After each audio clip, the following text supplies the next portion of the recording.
Hey everyone, today we're reading Mark chapter 12, verses 18 to 44. Now, this section is packed full of a lot of information today. We're going to do a brief overview, but I encourage you to dive deeper into the truths that Jesus proclaimed in these verses. The first two sections is the religious leaders.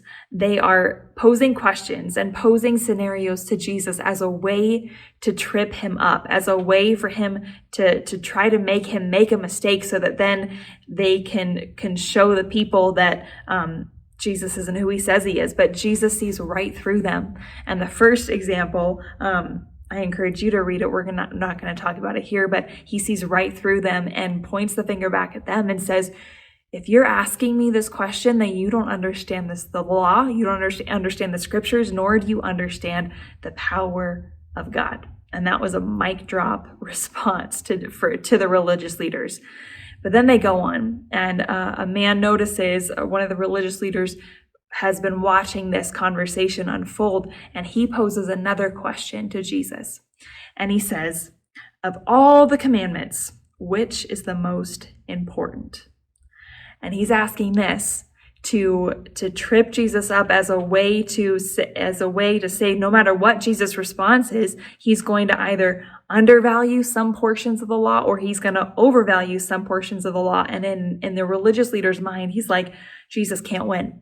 But Jesus sees right through again, and he answers, the most important commandment is this: listen, O Israel, the Lord our God is the one and only Lord. And you must love the Lord your God with all your heart, all your soul, all your mind, and all your strength. The second is equally important. Love your neighbor as yourself. No other commandment is greater than these. Now, the teacher of the religious law kind of was taken aback by the response and says, Jesus, you are right. It's like, I do love the Lord with all my heart, with all my soul, with all my mind, with all my strength. And that is the greatest commandment. He kind of realizes that. And there's this tender moment then where Jesus says, you are not far from the kingdom of God, if you know this. Now, the last thing that we're going to talk about today is another just powerful reminder that Jesus sees through different eyes than the world sees. And it is, I'm going to read all the verses starting in 41. Jesus sat down near the collection box in the temple and watched as the crowds dropped in their money. Many rich people put in large amounts. Then a poor widow came and dropped in 2 small coins. Jesus called his disciples to him and said, I tell you the truth. This poor widow has given more than all the others who are making contributions, for they gave a tiny part of their surplus, but she, poor as she is, has given everything she had to live on.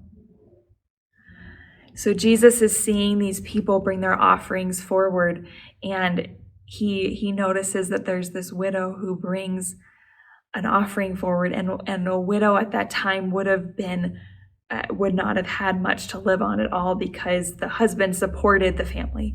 And so she brought everything that she had and gave it to Jesus. Now, meanwhile, Jesus sees all these other people who have a lot, have everything that they need to live on and more, and they're just giving of that surplus. And he recognizes the heart behind the widow of giving everything that she has to Jesus. Now, I think this can apply to money. It for sure can, in that God doesn't necessarily care about the amount. He cares about the heart behind what we are giving to him. Now, at the end of the day, at the beginning of the day, everything that we have, all of our resources, all of our money is God's, that he has given us to use for his glory, to use for furthering his kingdom here on earth. And so we give, God, it says we give with cheerful hearts, that we give as just recognizing that none of this is ours, but it's all God. So trusting God with what we have and trusting that he's going to sustain us no matter the amount of money that we have. But I think it can go further, this example, than just talking about money and talking about our whole lives. we as Christians, as followers of Jesus, our whole lives should bring God glory.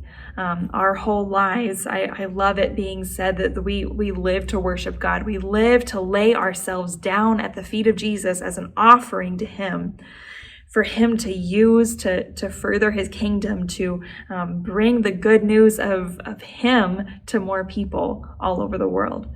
And so I think the question today is, what are you bringing to Jesus? Are you bringing the leftovers, or are you laying down all that you have, all that you are at his feet for him to use? Grace and peace to you today. I hope that you have a great day, and I'll see you next time. If these devotional videos are helpful to you, subscribe to our channel and click the notification button so you know when we post a new video. And of course, please share them with others.